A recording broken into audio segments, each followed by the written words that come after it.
Hi, എല്ലാവർക്കും എൻ്റെ YouTube ചാനലിലേക്ക് സ്വാഗതം. ഇന്ന് നമ്മളിവിടെ നോക്കാൻ പോകുന്നത്, കഴിഞ്ഞ എപ്പിസോഡിൽ നമ്മൾ കണ്ടിരുന്നു എങ്ങനെ പെട്ടെന്ന് നമുക്കൊരു വീഡിയോ ക്രിയേറ്റ് ചെയ്യാമെന്ന്. ഇന്ന് നമ്മൾ അതിനെ കുറച്ചുകൂടി നമ്മൾ അഡ്വാൻസ്ഡ് ആയിട്ട് അതിൻ്റെ കുറച്ച് അടുത്തൊരു ലെവലിലേക്ക് നമ്മൾ കടക്കുകയാണ്. അതായത് ഇന്ന് നമ്മൾ നോക്കാൻ പോകുന്നത്, നമുക്ക് അന്ന് നമ്മൾ ചെയ്തിരുന്നത് പോലെ, കഴിഞ്ഞ എപ്പിസോഡിൽ ചെയ്തതുപോലെ ഇമേജസ് നമ്മൾ ആഡ് ചെയ്യുന്നു, നമ്മളതിനെ വീഡിയോ ആക്കുന്നു. എന്നാൽ ഇന്ന് നമ്മൾ നോക്കുന്നത്, ഓരോ ഇമേജിനെ നമ്മൾ ആഡ് ചെയ്യുന്നുണ്ട്, ആ ഇമേജിനെ നമുക്ക് എഡിറ്റ് ചെയ്യാൻ പറ്റും. എഡിറ്റ് ചെയ്ത് നമുക്ക് അതിൻ്റെ പൊസിഷൻ അല്ലെങ്കിൽ എഡിറ്റ് ചെയ്ത് അതിൻ്റെ കുറച്ച് ബ്രൈറ്റ്നസ്, അതിനെ കുറച്ച് നല്ലൊരു മോഡിഫിക്കേഷൻ നമുക്ക് വരുത്താൻ പറ്റും. നമ്മുടെ യൂസർക്കുടെ നമ്മുടെ ഇഷ്ടത്തിനനുസരിച്ച് നമുക്കതിനെ മോഡിഫൈ ചെയ്യാം. അതെങ്ങനെയാണെന്ന് നമുക്ക് നോക്കാം. അപ്പോൾ നമ്മുടെ ProShow Producer9 വെർഷൻ ഇതാണ്. കഴിഞ്ഞ എപ്പിസോഡിൽ നമ്മൾ വിസാർഡ് എന്ന് പറയുന്ന ഇത് യൂസ് ചെയ്തുകൊണ്ട് നമ്മൾ ചെയ്തു. ഇന്നിപ്പോൾ നമ്മൾ യൂസ് ചെയ്യാൻ പോകുന്നത്, നമ്മളിതിനെ ഡയറക്റ്റ് നമ്മൾ ചെയ്യുകയാണ്. നമുക്കിവിടെ നിന്ന് നമുക്ക് ആ വീഡിയോ, നമുക്ക് എന്ത് വീഡിയോ ആണ് ക്രിയേറ്റ് ചെയ്യേണ്ടത്, അതിൻ്റെ ഫോൾഡർ നമ്മളിവിടെ നിന്ന് ഓപ്പൺ ചെയ്യുക. അപ്പോൾ നമ്മളിപ്പോൾ ഓപ്പൺ ചെയ്യുമ്പോൾ നമുക്ക് അതിൻ്റെ ഫയൽസ് നമുക്കിവിടെ കാണാൻ പറ്റും. JPG ആണെങ്കിൽ JPG, വീഡിയോ ആണെങ്കിൽ വീഡിയോ, അതെല്ലാം ഇവിടെ നമുക്ക് കാണാൻ പറ്റും. അപ്പോൾ നമ്മൾ ജസ്റ്റ് ഇതിനൊന്ന് ഡബിൾ ക്ലിക്ക് ചെയ്ത് കഴിഞ്ഞാൽ നമുക്ക് ആ വീഡിയോ താഴത്തേക്ക് നമുക്ക് ആടാം.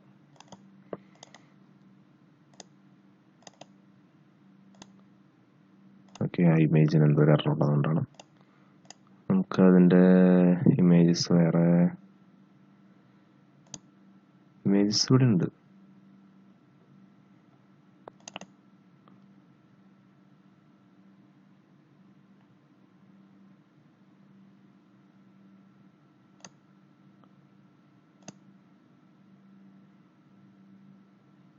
വേറെ ഇമേജ്.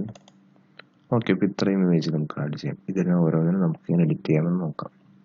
അതായത് ഇപ്പം നമ്മൾ ഓരോ ഇമേജസ് നമ്മൾ താഴത്തേക്ക് ആഡ് ചെയ്തു. ഇതിനെ നമ്മൾ ജസ്റ്റ് ഒന്ന് ഡിസ്പ്ലേ വരെ നോക്കുകയാണ് ഇപ്പോൾ ഇതെങ്ങനെ ഇരിക്കുന്നതെന്ന്. അതായത് ഫസ്റ്റ് വീഡിയോ കഴിഞ്ഞു, അടുത്ത വീഡിയോ വന്നു, അങ്ങനെ ഇവിടെ നമുക്ക് അതിൻ്റെ ഒരു പ്രിവ്യൂ നമുക്ക് കാണാൻ പറ്റും. ഇനി നമുക്ക് ഇതിൻ്റെ സ്റ്റൈലുകൾ നമുക്ക് എങ്ങനെ കൊടുക്കാം, കുറച്ച് എഫക്ട്സ് ഒക്കെ എങ്ങനെ കൊടുക്കാമെന്ന് നോക്കാം. അതിനായിട്ട് നമുക്കിപ്പോൾ ഫസ്റ്റ് ഈ ഇമേജിൽ നമുക്ക് നോക്കിയാൽ നമുക്ക് കാണാൻ പറ്റും, ഇമേജിൻ്റെ സ്ലൈഡ് 1 ഇതാണ്. അതിന് 3 സെക്കൻഡാണ് ഇവർ ഓട്ടോമാറ്റിക്കായിട്ട് എപ്പോഴും കൊടുക്കുന്നത്. അതുപോലെ തന്നെ ഒരു ഇമേജിൽ നിന്ന് അടുത്ത ഇമേജിലേക്കുള്ള ട്രാൻസിഷൻ ടൈം, അതും 3 സെക്കൻഡ്. എല്ലാ ഇമേജുകൾക്കും 3 സെക്കൻഡാണ് കൊടുക്കുന്നത്. അപ്പോൾ നമുക്കിന്ന് ഫസ്റ്റ് തന്നെ നമുക്ക് ഓരോ ഇമേജിനെയും എഡിറ്റ് ചെയ്യുന്നത് നോക്കാം. അതിനായിട്ട് നമ്മൾ ഫസ്റ്റ് ഇമേജാണ് നമ്മൾ എഡിറ്റ് ചെയ്യേണ്ടതെങ്കിൽ നമുക്കിതിൽ ഡബിൾ ക്ലിക്ക് ചെയ്യുക. അപ്പോൾ നമുക്ക് പുതിയൊരു വിൻഡോ എഡിറ്റ് ചെയ്യുന്ന രീതിയിലുള്ള തന്നെ നമുക്ക് കാണുമ്പോൾ തന്നെ നമുക്ക് മനസ്സിലാവുക അത് ഓപ്ഷൻസ് എന്തോരം വരുന്നുണ്ടെന്ന് തന്നെ. ഇതൊക്കെ ഓപ്ഷൻസ് ഒരുപാട് കണ്ട് പേടിക്കേണ്ട ആവശ്യമൊന്നുമില്ല. ഇതൊക്കെ വളരെ ഈസി ആയിട്ടുള്ള കാര്യം തന്നെയാണ്. ഒറ്റ നോട്ടത്തിൽ നമുക്ക് മനസ്സിലാക്കാവുന്ന കാര്യങ്ങൾ മാത്രമേ ഇതിനകത്തുള്ളൂ. ഓക്കെ, അപ്പോൾ നമുക്ക് ഇതിൻ്റെ ലെഫ്റ്റ് സൈഡിലേക്ക് നോക്കി കഴിഞ്ഞാൽ നമുക്ക് കാണാൻ പറ്റും സ്ലൈഡ് സെറ്റിങ്സ് ക്ലിക്ക് ചെയ്ത് കഴിഞ്ഞാൽ ആ സ്ലൈഡിൻ്റെ കുറച്ച് ഫീച്ചേഴ്സ്, ട്രാൻസിഷൻ ടൈം, ഇതെല്ലാം നമുക്ക് കാണിച്ചു തരും.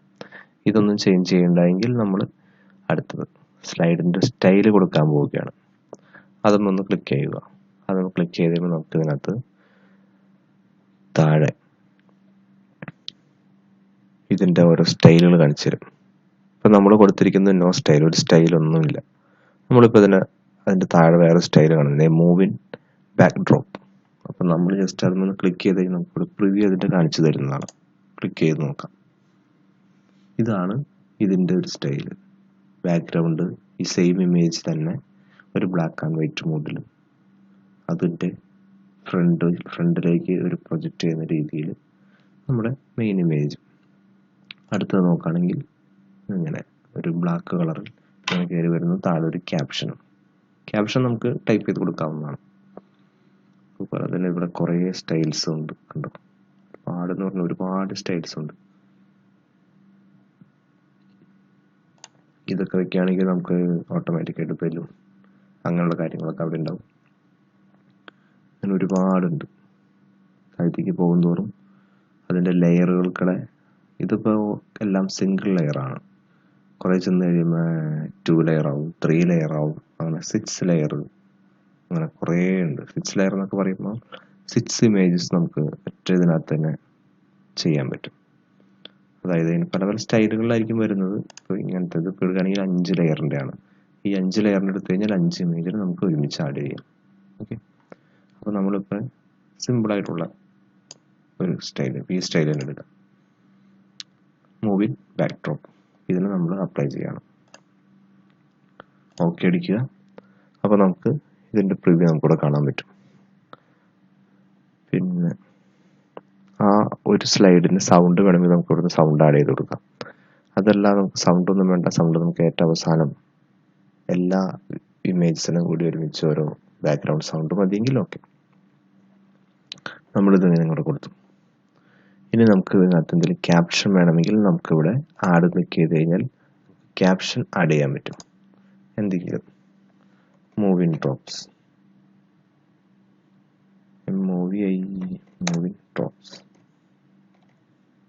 ജസ്റ്റ് എന്തെങ്കിലും നമുക്ക് ആഡ് ചെയ്ത് കൊടുക്കാം. പിന്നെ എന്നിട്ട് നമുക്ക് അതിൻ്റെ പൊസിഷൻ നമുക്ക് അഡ്ജസ്റ്റ് ചെയ്യാം. ഇപ്പോൾ ഇവിടെ മതിയെങ്കിൽ അവിടെ കൊണ്ടുവന്ന് വയ്ക്കാം, ഇവിടെ മതിയെങ്കിൽ ഇവിടെ, അങ്ങനെ നമുക്ക് പൊസിഷൻ അഡ്ജസ്റ്റ് ചെയ്ത് വയ്ക്കാം. ഓക്കെ, ഇനി നമുക്ക് ഇതിപ്പോൾ നമ്മൾ സെലക്ട് ചെയ്തിരിക്കുന്നത് ക്യാപ്ഷനാണ്. അതുകൊണ്ട് നമുക്ക് ക്യാപ്ഷനാണ് ഇവിടെ എഡിറ്റ് ചെയ്യാൻ പറ്റുള്ളൂ. ക്യാപ്ഷൻ്റെ സൈസ് കൂട്ടണമെങ്കിൽ കൂട്ടാം, കുറയ്ക്കാം. അതിൻ്റെ ഫോണ്ട് സ്റ്റൈൽ കാര്യങ്ങളെല്ലാം ഇവിടെ ഉണ്ട്. ഓക്കെ, ഇനി നമുക്ക് ഇമേജിലേക്ക് നമുക്ക് ഇടുക. ഇതാണ് നമ്മുടെ മെയിൻ ഇമേജ് എന്ന് പറയുന്നത്, ഇതാണ്. അതുപോലെ തന്നെ ബാക്ക്ഗ്രൗണ്ട് ബ്ലാക്ക് ആൻഡ് വൈറ്റ് കാണിച്ചിരിക്കുന്നത് ഈ ഇമേജ് സെയിം ഇമേജ് തന്നെയാണ്. അപ്പോൾ നമുക്ക് ഫസ്റ്റ് നമുക്ക് ബാക്ക്ഗ്രൗണ്ടിൽ എഡിറ്റ് ചെയ്യാം. അതിന് വേണ്ടിയിട്ട് അതും ഒന്ന് ക്ലിക്ക് ചെയ്യുക. അപ്പോൾ ഒരു ലെയർ സെറ്റിങ്സിലേക്ക് ഓപ്പൺ ആയി വരും. ലെയർ സെറ്റിങ്സിൽ നമുക്ക് കാണിച്ചു തരുന്നത് ആ ഇമേജിൻ്റെ പൊസിഷൻ, മെയിൻ പൊസിഷൻ എവിടെയാണെന്നുള്ളതാണ്. അതുപോലെ ഇതിൻ്റെ താഴേക്ക് പോയി കഴിഞ്ഞാൽ അതിൻ്റെ സൂം ചെയ്യാനുള്ള സ്റ്റൈല് ഇതിനകത്ത് കാണിക്കും. ഓക്കെ, നമുക്ക് അഡ്ജസ്റ്റ്മെൻറ്റ് നോക്കാം. ഇതിനകത്തെന്ന് പറഞ്ഞു കഴിഞ്ഞാൽ ഇങ്ങനെ കുറച്ച് ഓപ്ഷൻസ്, ബ്ലർ ആക്കുക, ഷാർപ്പൻ ചെയ്യുക, ഒപ്പാസിറ്റി കൂട്ടുക, അതായത് അതിൻ്റെ ആ ഒരു ബ്രൈറ്റ്നസ് നമുക്ക് കുറയ്ക്കണമെങ്കിൽ കുറയ്ക്കാം. അങ്ങനെയുള്ള കാര്യങ്ങളൊക്കെ നമുക്ക് ഇതിനകത്ത് ചെയ്യാവുന്നതാണ്. ഫിൽറ്ററിലേക്ക് പോകണമെങ്കിൽ കുറേ ഫിൽറ്റർ ഓപ്ഷൻസ് നമുക്ക് ഇവിടെ നിന്ന് കിട്ടും. നമ്മുടെ മൊബൈലിലൊക്കെ നമ്മൾ വീഡിയോ എഡിറ്റ് ചെയ്തിട്ടുള്ള ആൾക്കാർക്ക് എല്ലാം അറിയാം, പെട്ടെന്ന് കിട്ടുന്ന കുറേ ഓപ്ഷൻസാണ് ഈ ഫിൽറ്റർ ഓപ്ഷൻസ്. നമ്മൾ ഇതിനകത്ത് വേറെ ഫിൽറ്റർ ഓപ്ഷൻസ് ഒന്നും യൂസ് ചെയ്യുന്നില്ല. ഇനി നമുക്ക് എഫക്ട്സിലേക്ക് പോവാം. മെയിനായിട്ട് നമ്മൾ ചെയ്യുന്ന ഒരു കാര്യങ്ങളാണ് ഈ എഫക്ട്സ്. ഇതിനകത്താണ് കൂടുതൽ ആൾക്കാർ ഇതിൻ്റെ വർക്ക് ചെയ്യുന്നത്. അതായത് ഇപ്പോൾ ബാക്ക്ഗ്രൗണ്ട് ഇമേജാണ് നമ്മൾ സെലക്ട് ചെയ്തിരിക്കുന്നത്. ഈ ബാക്ക്ഗ്രൗണ്ട് ഇമേജിന് നമുക്ക് അതിനകത്ത് പൊസിഷൻ നമുക്ക് അഡ്ജസ്റ്റ് ചെയ്ത് കൊടുക്കാൻ പറ്റും. ഈ വിൻഡോ ഇതാണ്, വിൻഡോയുടെ സൈസ് നമ്മൾ ഇതിനകത്ത് കാണിച്ചിട്ടുണ്ട്. നമുക്ക് ചെറിയ ലൈറ്റ് കളറിൽ നോക്കിയാൽ കാണാൻ പറ്റും ബാക്ക്ഗ്രൗണ്ട് സൈസ് ഇത്രയാണ്. ഇതിനകത്ത് ഇപ്പോൾ നമുക്ക് ഈ വിൻഡോയുടെ സൈസ് ഇത്രയും മതിയെങ്കിൽ നമ്മൾ ചെറുതാക്കി കൊടുക്കുക. ഓക്കെ, അല്ലെങ്കിൽ നമ്മളിതിനകത്ത് സൂം ചെയ്താണ് ബാക്ക്ഗ്രൗണ്ട് കാണിച്ചിരുന്നത്. അപ്പോൾ നമുക്കിപ്പോൾ ഇത്രയും സൈസിൽ കണ്ടാൽ മതിയെങ്കിൽ നമ്മൾ ഇത്രയും സൈസ് കൊടുക്കുക. ഇതായത് ഇതിൻ്റെ സ്റ്റാർട്ടിങ് ടൈമാണ്. അതുപോലെ എൻഡിങ് ടൈം എന്ന് പറയുന്നതാണ് ഇത്. ഇവിടെ ക്ലിക്ക് ചെയ്ത് കഴിഞ്ഞാൽ എൻഡിങ് ടൈം എങ്ങനെയായിരിക്കണമെന്ന് നമുക്ക് അഡ്ജസ്റ്റ് ചെയ്ത് കൊടുക്കാം. സ്റ്റാർട്ടിങ് ടൈമിൽ നമുക്കിപ്പോൾ ഈ ഇമേജ് സൂം ചെയ്ത രീതിയിൽ തന്നെ നമുക്ക് ഇതിനെ റൈറ്റ് സൈഡിലേക്കാണ് വേണ്ടതെങ്കിൽ നമ്മൾ അതിൻ്റെ പൊസിഷൻ അഡ്ജസ്റ്റ് ചെയ്ത് കൊടുക്കുക. അത് കഴിഞ്ഞിട്ട് നമുക്ക് ഇതിനെ സൂം ചെയ്യണമെങ്കിൽ സൂം ചെയ്യാം. അങ്ങനെയുള്ള പല ഓപ്ഷൻസും ഇതിനകത്തുനിന്ന് അവൈലബിൾ ആണ്. ഇപ്പം ഞാനിതിനകത്ത് ഇതിൻ്റെ ഇമേജിൻ്റെ പൊസിഷൻ ഇത്രയും ഒന്ന് സൂം ചെയ്തിട്ട് ലെഫ്റ്റിലേക്ക് ഇത്തിരി നീക്കി വെച്ചിരിക്കുകയാണ്. നമുക്ക് സെൻറ്റർ പൊസിഷൻ അഡ്ജസ്റ്റ് ചെയ്യണമെങ്കിൽ നമുക്ക് ഇവിടെ സെൻറ്ററിൽ ഇവിടെ ക്ലിക്ക് ചെയ്ത് കഴിഞ്ഞാൽ, ഡബിൾ ക്ലിക്ക് ചെയ്ത് കഴിഞ്ഞാൽ നമുക്ക് ആ സെൻറ്റർ ഇമേജ് എങ്ങനെ വേണമെന്ന് അഡ്ജസ്റ്റ് ചെയ്യാം. അതുപോലെ തന്നെ നമ്മൾ എൻഡിങ് എങ്ങനെ വേണം, ഞാനിപ്പോൾ സെലക്ട് ചെയ്തത് ഈ സൈഡിലേക്ക് നീക്കി സൂം കുറയ്ക്കുന്ന രീതിയിൽ ഞാൻ ചെയ്യുന്നു. സൂം കുറച്ചു, അതിനൂടെ പ്ലേസ് ചെയ്യുകയാണ്. ഓക്കെ, അപ്പോൾ നമ്മൾ ബാക്ക്ഗ്രൗണ്ട് ഇമേജിന് എഡിറ്റ് ചെയ്ത് കഴിഞ്ഞു.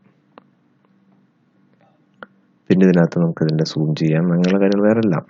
അതിനെ ബ്ലർ ചെയ്യണമെങ്കിൽ ബ്ലർ ചെയ്യാം. ബ്ലർ ചെയ്യുമെന്ന് പറഞ്ഞു കഴിഞ്ഞാൽ അതിൻ്റെ ഒരു വിസിബിലിറ്റി നമുക്ക് കുറയ്ക്കാൻ പറ്റും. അങ്ങനെയുള്ള കാര്യങ്ങളും ചെയ്യാം. പിന്നെ ഇനി നമ്മൾ അതിൻ്റെ മെയിൻ ഇമേജിൽ എഡിറ്റ് ചെയ്യുന്നത് എങ്ങനെയാണെന്ന് നോക്കാം. അതിനുവേണ്ടി നമ്മുടെ മെയിൻ ഇമേജ് നമ്മൾ ക്ലിക്ക് ചെയ്യുക. അതിൻ്റെ സ്റ്റാർട്ടിങ് പൊസിഷൻ നമ്മൾ സെലക്ട് ചെയ്യുക. സ്റ്റാർട്ടിങ് പൊസിഷൻ നമുക്ക് അഡ്ജസ്റ്റ് ചെയ്ത് കൊടുക്കാം. ഇപ്പോൾ ഈ കോർണറിൽ നിന്നാണ് വേണ്ടതെങ്കിൽ ഈ കോർണറിലേക്ക് സൂമിങ് കുറയ്ക്കുകയാണെങ്കിൽ നമ്മൾ മൗസിൻ്റെ ബട്ടൺ ഡ്രാഗ് ചെയ്ത് കഴിഞ്ഞാൽ സൂമിങ് കുറയ്ക്കാം. അപ്പോൾ ഞാനിപ്പോൾ ഇത്രയും സൂമിങ്ങിൽ നിന്ന് നമുക്ക് സ്റ്റാർട്ട് ചെയ്തു. ഞാൻ ഈ കോർണറിൽ നിന്ന് സ്റ്റാർട്ട് ചെയ്യുകയാണ്. അതായത് ഈ കോർണറിൽ നിന്ന് ഇതിൻ്റെ ഡയറക്ഷൻ സെൻറ്ററിലോട്ട്, അതാണ് ഇതിനകത്ത് കാണിക്കുന്നത്. അത് കഴിഞ്ഞ് നമ്മൾ എൻഡിങ്ങിൽ സെലക്ട് ചെയ്യുകയാണ്. എൻഡിങ്ങിൽ അത് ഇത്രയും സൈസിൽ സൂമായിട്ട് ഈ കോർണറിലേക്ക് നമുക്ക് എത്തണം. ഓക്കെ, ഞാൻ അങ്ങനെ സെറ്റ് ചെയ്ത് കൊടുത്തു. അതിനുശേഷം നമ്മളിതിനെ ഓക്കെ ബട്ടൺ ക്ലിക്ക് ചെയ്യുക. അപ്പം നമുക്ക് ഇവിടെ ആ ഇമേജിന് നമുക്കിവിടെ കാണാൻ പറ്റും. 3 സെക്കൻഡിലുള്ള ആ ഒരു ഇമേജിനെ നമ്മളത് ജസ്റ്റ് ഒന്ന് പ്ലേ ചെയ്ത് നോക്കിക്കഴിഞ്ഞാൽ നമുക്ക് ആ ഫസ്റ്റ് ഇമേജിൽ നമ്മളിപ്പോൾ എഡിറ്റ് ചെയ്തു അത് നമുക്കിവിടെ കാണാൻ പറ്റും. കണ്ടോ, ഈ കോർണറിൽ നിന്ന് ഈ കോർണറിലേക്ക് വരെ അതിനങ്ങ് സൂം ചെയ്യുന്ന രീതിയിലാണ് നമ്മൾ എഡിറ്റ് ചെയ്തത്. അത് കഴിഞ്ഞിട്ട് അടുത്ത ഇമേജിലേക്ക് കടക്കും. ഇനി നമുക്കിതിനകത്ത് കാണാനുള്ളത് ഇതിൻ്റെ ഒരു ഇമേജിൽ നിന്ന് അടുത്ത ഇമേജിലേക്കുള്ള ഒരു ട്രാൻസിഷൻ എങ്ങനെയാണെന്ന് നമുക്ക് നോക്കാം. അതായത് ഈ സെൻറ്ററിൽ കാണുന്നതാണ് ട്രാൻസിഷൻ, 3 സെക്കൻഡുള്ള ട്രാൻസിഷൻ. അതിനായിട്ട് ഇതിലൊന്ന് ഡബിൾ ക്ലിക്ക് ചെയ്യുക. അപ്പോൾ നമുക്ക് ഒരു ഇമേജിൽ നിന്ന് അടുത്ത ഇമേജിലേക്ക് പോകുന്ന ട്രാൻസിഷൻസ് ഇവിടെ കാണിച്ചു തരുന്നതാണ്. ഓൾ കാറ്റഗറീസ് സെലക്ട് ചെയ്ത് കഴിഞ്ഞാൽ എല്ലാം കംപ്ലീറ്റ് ട്രാൻസിഷൻ ഇതിനകത്ത് കാണിച്ചു തരുന്നതാണ്. ഇതിൽ നിന്ന് നമുക്ക് ഇഷ്ടമുള്ള ഒരു ട്രാൻസിഷൻ സെലക്ട്, നമ്മളിവിടെ ക്ലിക്ക് ചെയ്ത് കഴിഞ്ഞാൽ അതിൻ്റെ ഒരു ചെറിയൊരു പ്രിവ്യൂ നമുക്കിവിടെ കാണിച്ചു തരും. നമുക്കപ്പോൾ ഈസി ആയിട്ട് പ്രിവ്യൂ നോക്കിക്കൊണ്ട് നമുക്കത് സെലക്ട് ചെയ്യാം. ഉണ്ടോ, ഇവിടെ നോക്കിക്കഴിഞ്ഞാൽ നമുക്കത് അറിയാൻ പറ്റുന്നതാണ് ഇതെങ്ങനെയാണെന്ന്. ഈ സ്റ്റൈല് അങ്ങനെ താഴത്തേക്ക് പോകുന്നുണ്ട് ഒരുപാട്. ഞാൻ ഓൾ കാറ്റഗറീസ് ആണ് കൊടുത്തത്, അതായത് 514 ഇത്രയും കാറ്റഗറീസ് ഇതിനകത്തുണ്ട്. ഇത് ക്ലിക്ക് ചെയ്ത് കഴിഞ്ഞാൽ ഇങ്ങനെ ഒരു വിൻഡോ ഓപ്പൺ ആവും. ഇതാണെങ്കിൽ അതിൻ്റെ സ്റ്റൈല് ട്രാൻസിഷൻ ഇങ്ങനെയായിരിക്കും, റൊട്ടേറ്റ് ചെയ്യുന്ന രീതിയിൽ ഒരുപാട് സ്റ്റൈൽസ് ഇതിനകത്തുണ്ട്.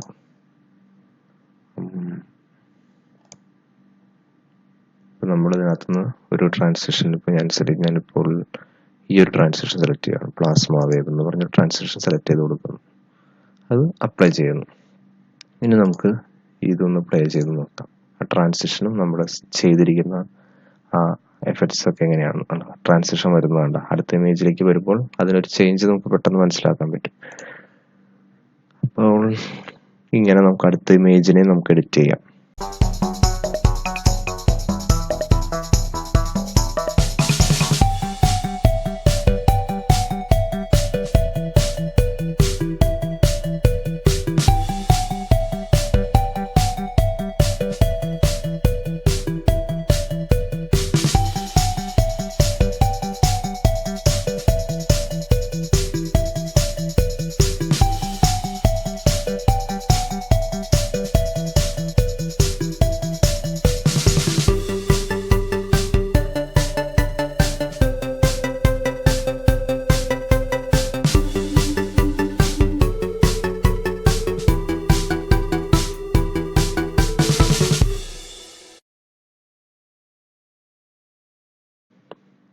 അത് കഴിഞ്ഞിട്ട് നമ്മൾ കഴിഞ്ഞ വീഡിയോയിൽ കണ്ടതുപോലെ തന്നെ പബ്ലിഷ് ഓപ്ഷൻ എടുത്താൽ നമുക്ക് വീഡിയോ ആയിട്ട് നമുക്ക് ഔട്ട്പുട്ട് ക്രിയേറ്റ് ചെയ്യാൻ സാധിക്കുന്നതാണ്. അപ്പോൾ ഇത്ര ഉള്ളൂ ഇതിനകത്ത് ഈസി ആയിട്ട് ഒരു ഇമേജിനെ എഡിറ്റ് ചെയ്യുന്നതാണ് ഞാനിന്ന് പറഞ്ഞു തന്നത്. ഇനി ഇതിൻ്റെയും അഡ്വാൻസ് ലെവലിലേക്ക് നമുക്ക് പോകാനുണ്ട്. അതായത് നമ്മൾ യൂട്യൂബിൽ ഇപ്പോൾ ആദ്യമായിട്ട് സ്റ്റാർട്ട് ചെയ്യുന്ന ആൾക്കാർക്കൊക്കെ ആണെങ്കിൽ വീഡിയോ ക്രിയേറ്റ് ചെയ്യാനായിട്ട് ഏറ്റവും എളുപ്പമുള്ള രീതിയാണിത്. അപ്പോൾ നമ്മളിനി അടുത്ത എപ്പിസോഡിലേക്ക് നമ്മൾ പോകുമ്പോൾ അടുത്ത എപ്പിസോഡിൽ നമ്മൾ കാണാൻ പോകുന്നത് ഇതിൻ്റെ അഡ്വാൻസ്ഡ് ലെവലിൽ നമുക്ക് അപ്പം ഡിസ്കസ് ചെയ്യാം. ഓക്കെ, അപ്പോൾ ഇന്നത്തെ വീഡിയോ ഇത്രേ ഉള്ളൂ. നിങ്ങൾക്ക് എല്ലാവർക്കും ഇഷ്ടപ്പെട്ടു എന്ന് ഞാൻ വിചാരിക്കുന്നു. ഇത്ര നേരം ഈ വീഡിയോ വാച്ച് ചെയ്തതിന് എല്ലാവർക്കും താങ്ക്സ്.